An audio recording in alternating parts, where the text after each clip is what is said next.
Hello, Linda. So you have been doing somatic work for 15 years in movement, and what do you love about it?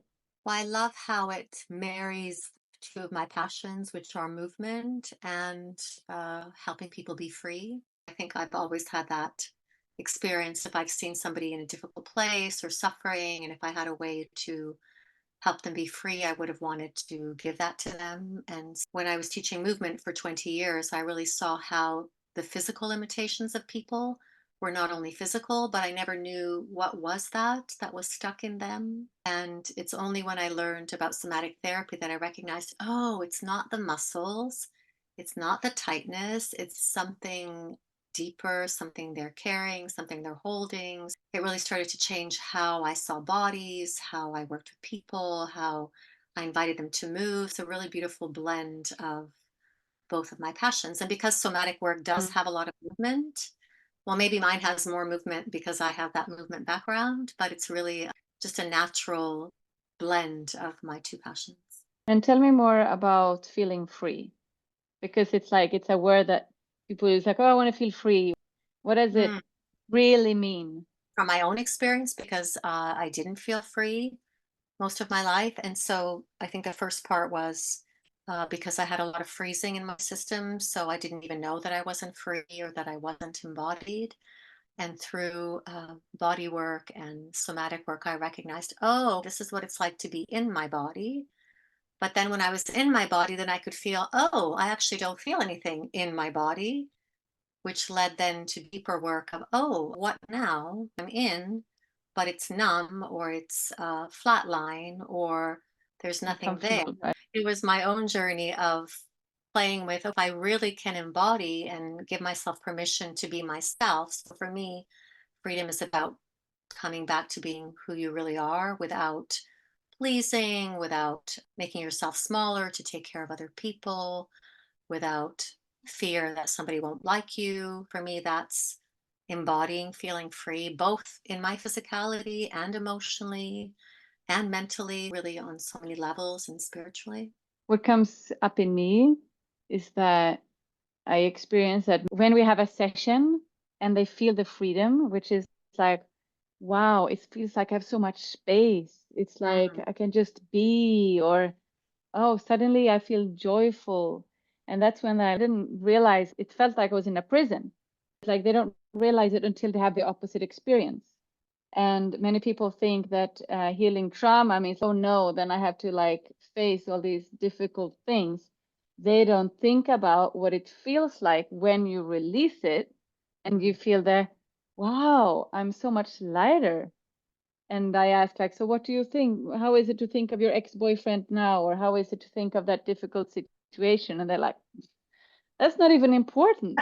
I can, how it shifted when you work through the body and how it shifts also the thoughts, because Yes. the thoughts are connected to that freeze mode or to that survival place of I need this person, or I can never do this, or I'm not good enough. Those are connected to that stuckness in the body. Mm. And then when that is released and you feel some pleasure and some enjoyment moving through, the thoughts that comes are completely different. It's really coming back to our original state, isn't it? When I think about my niece who's 4 years old and how free she is and so full of aliveness, and I think, wow, I was never like that as a child. I was much more already reserved and held, and I learned that quite young, really how Yeah. to come to that natural state. Because you and me work a lot with understanding, relating, and how it's connected to the childhood, Yeah. and how this pattern of not being myself are created so incredibly early. It can be Yes. really tiny things, as like I'm smiling and laughing, but my parent might be stressed or worried and they don't smile back at me. And then the child's response will be like, oh, so joy is not welcomed. I should hold it in.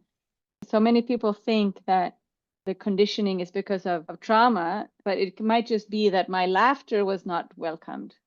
Or when we Yes. start to feel sexual pleasure and ooh, I feel so good to be me, and we're shamed for it. And Yes. immediately we shut down and we stop allowing aliveness. Yes. Because we're so sensitive when we're little, right? Nobody has to say anything. We can just feel it. Oh, uh-oh, their mom is upset or dad is not happy or oh, that wasn't okay. And so we have a good way of doing it just to ourselves in a way. We don't need Yeah. somebody to say don't laugh or don't play. And then if you have that on top, that's even more, obviously. And I experience when I work with clients, when the shame comes, it's the client or us who shame ourselves. But when we can then go back and realize, wait, where did the shame start? Mhm. Is because now I feel like, no, this is not allowed. And why do I not think it's allowed? So then when we can move back and suddenly a memory comes up or just the sensation that in my house, this was not okay, or at my grandmother's house, it wasn't okay, or in school, this was not okay. And then we can externalize and understand that somebody shamed me. And I had the client the other day, and when she managed to externalize the shame, that it's not like I am bad, but like Mhm. somebody's shaming me. Suddenly she was like, how dare you shame me? Yes, And she was like, wow, it feels so empowering. so true. Nobody's going to shame me for feeling good. And then suddenly we're just lifting it out. And then that freedom comes because we understand that this was done to me. And then I learned it. And then I'm doing it to myself. It's all inherited, right? Inherited beliefs, Yeah. inherited fears and patterns, and it's incredible. Wow. We need to talk more about this. This was just a little short talk. Let's do a podcast, Linda. Are you ready for it? Absolutely, absolutely. It's my favorite topic. Awesome. Thank you, and looking forward to working with you. And we're going to do Yes, this with so many people in Sweden you. I'm together, excited. and people get to explore this enjoyment of releasing those old stuff and feeling that joy and pleasure. Absolutely. So I'm excited. Me too. Thank you, Linda. You.